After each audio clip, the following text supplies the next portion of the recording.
Here is the English script. There is a fruit sitting in almost every grocery store in the world right now, and most people walk past it without knowing what it can do inside their arteries.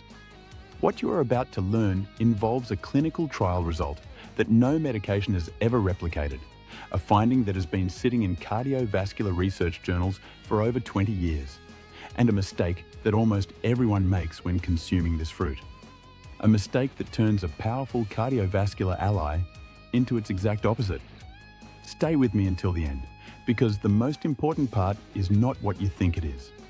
My name is Dr. Joseph, and I want to tell you about Jared first, because what happened to him on a Tuesday afternoon in March is the reason this video exists.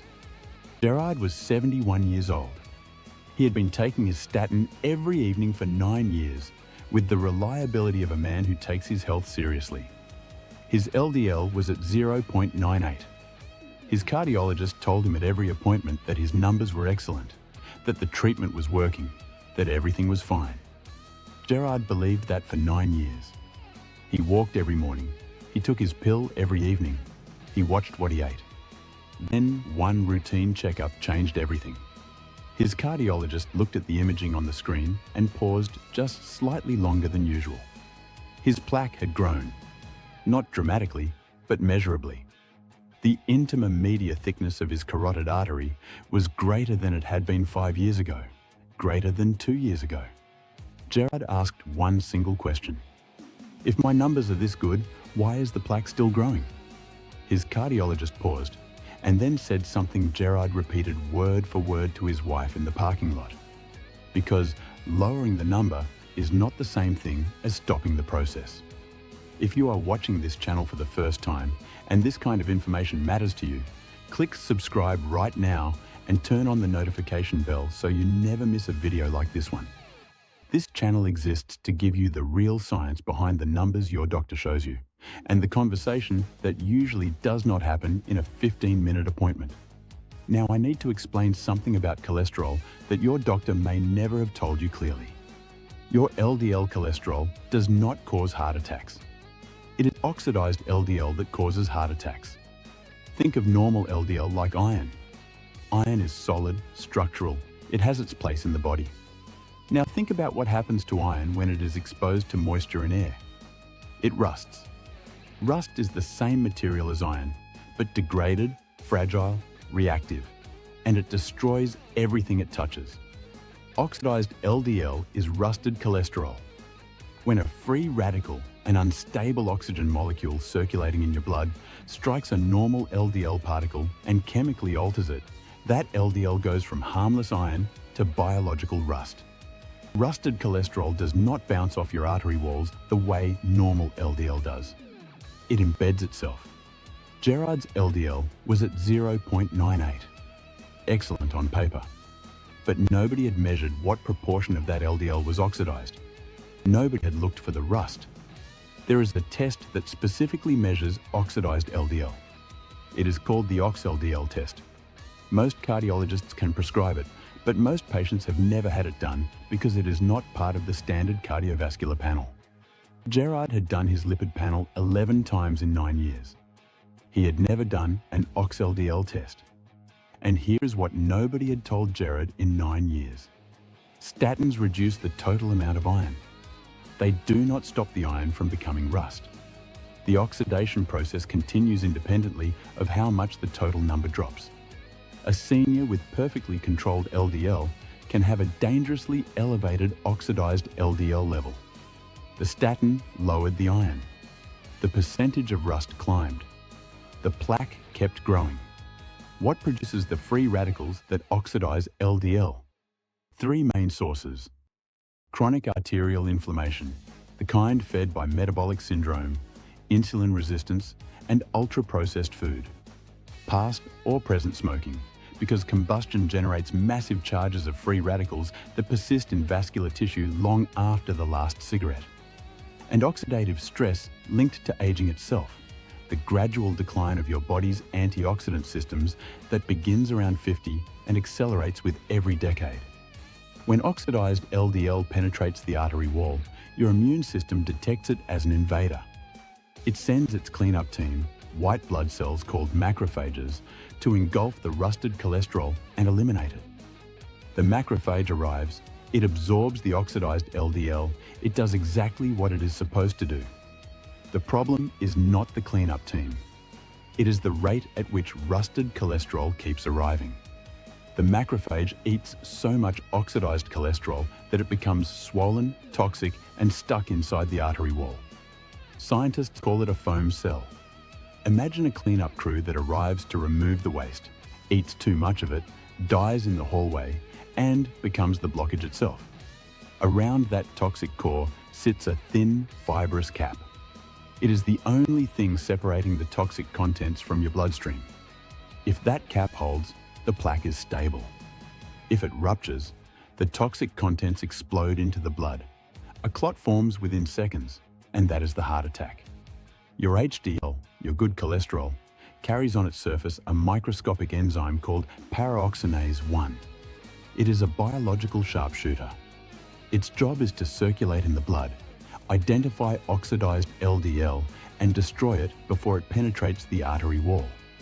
With age, paraoxidase 1 activity declines. The sharpshooter falls asleep. The HDL keeps circulating. It keeps appearing on your blood panel as a reassuring number, but without active paraoxidase 1, it is a security guard who is present at his post and completely asleep while oxidized LDL walks past unchallenged. Now I need to tell you about a fruit, and more specifically about a compound found in this fruit at a concentration that exists nowhere else in the plant kingdom. The fruit is the pomegranate. The compound is punica ligens. In 2004, Dr. Michael Aviram at the Rambam Medical Center in Israel published a clinical trial in the journal Clinical Nutrition. He took patients with severe carotid stenosis, meaning significant plaque buildup in the neck arteries that supply the brain, and gave them pomegranate daily for 1 year.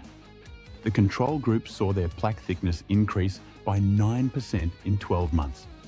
That is the standard expected progression. The pomegranate group did not see their plaque increase by 9%.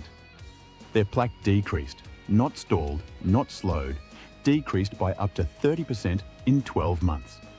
Their systolic blood pressure dropped by an average of 21 points. I want to be honest with you about that study. It was a small trial of 19 patients. It has never been replicated at large scale. The cardiology community considers it promising but insufficient to change clinical guidelines, and it is right to be cautious. But the biological mechanisms behind those results are documented in dozens of independent studies. Here is the part most people get completely wrong. When you eat a pomegranate, you crack it open, you pull out the red seeds, and you throw away the white membrane and the tough outer rind. Everyone does this. The sweet part is pleasant, the bitter part is not. But the highest concentration of punica ligens is not in the red seeds. It is in the white spongy membrane and in the outer rind, the parts everyone throws away. The medicine is in the trash. If you want the real benefit, there are two approaches. The first is a full blender method. Take a fresh pomegranate, collect the seeds, but keep a good portion of that white inner membrane, about 1 to 2 tablespoons of that spongy white material. Blend everything with a glass of water. Do not filter it. Drink it. The taste will be bitter, astringent, earthy, like something that has no business being in a glass. That bitterness is the punica ligens. If it tastes pleasant and sweet, the active compound is gone. The second approach is a whole fruit pomegranate extract in capsule form, standardized to contain at least 40% ellagic acids and punica ligens. Zero sugar, no fructose spike, no insulin response, and because it is standardized, the polyphenol concentration is consistent in every capsule. Do not forget your gut microbiome. Ellagic acid from pomegranate is converted by specific gut bacteria into a molecule called urolithin A. Urolithin A enters cardiac cells and triggers a process called mitophagy. It identifies old and defective mitochondria in your heart cells, eliminates them, and forces the heart to build new ones. But only about 40% of people produce urolithin A efficiently. Production depends on the composition of your microbiome. Fermented foods every day, plain yogurt, sauerkraut, kefir are the foundation. Without the factory, the raw material is wasted. Here is your action plan. Read the label of any pomegranate product you currently have. If it is a pasteurized, sweetened juice, it is not giving you what you think. If you eat fresh pomegranate, keep the white bitter membrane, blend it, do not throw it away. If you prefer a capsule, look for a whole fruit extract standardized to at least 40% punicalagins. Support your microbiome every single day with fermented foods. At your next appointment, ask your cardiologist for the OxLDL test and carotid intima media thickness imaging. These are the measurements that show whether plaque is advancing or retreating. They are not part of the standard panel. You have to ask for them by name and continue every medication your doctor has prescribed. Pomegranate completes your treatment. It replaces nothing. I am Dr. Joseph. Take care of yourself, and I will see you in the next video.